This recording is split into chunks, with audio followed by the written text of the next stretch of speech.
nga pala si...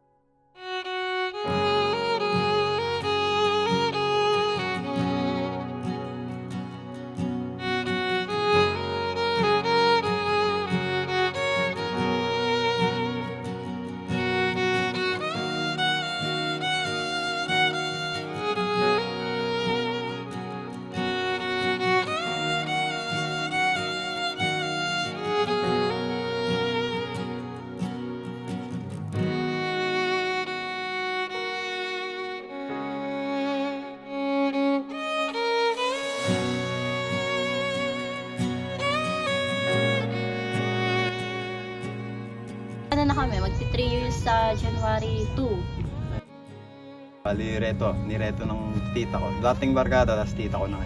Ayoko talaga nung una dahil nga ayoko muna mag-boyfriend. Tapos ang sinabi niya sa akin na hindi naman nga daw boyfriend. Kumbaga chat nga lang daw, ML ganyan. lang. Tapos hanggang sa nag-chat ka, di ba? Oh, inaya ko. Unang chat ko sa kanya, inaya ko siya mag-ML. Tapos hanggang sa, yun na nga, nagtuloy-tuloy na.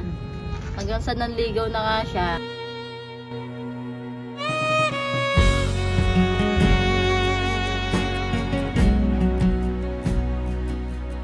Yung nagustuhan ko sa kanya, yung mabait.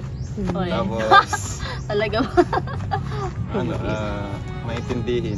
Kahit na laging mainitin ang ulo.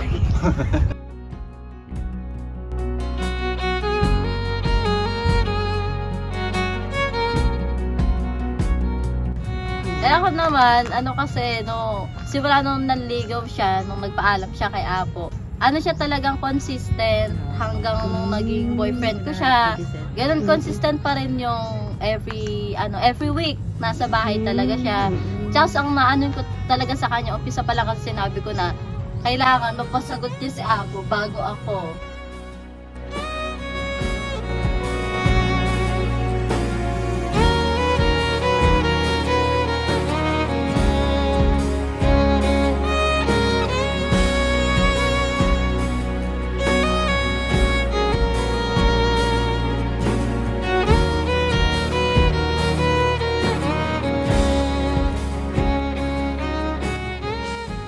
Sa ugali din, sobrang mahabay pasensya.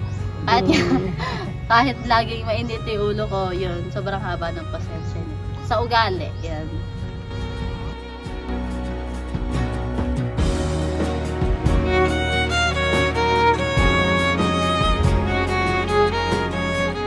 Yun, sana ang pinangako mo ay panindigan mo hanggang dulo, maintindihin, mahaba yung pasensya. Dumating man yung panahon na magkaanak na tayo, ganun pa rin, wala pa rin magbabago.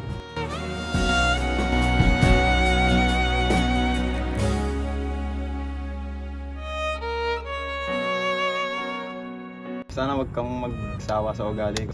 Ganun din, intindihin kita hanggang sa abot ng aking makakaya. Hindi kita iiwanan. Yun lang. Mahal kita.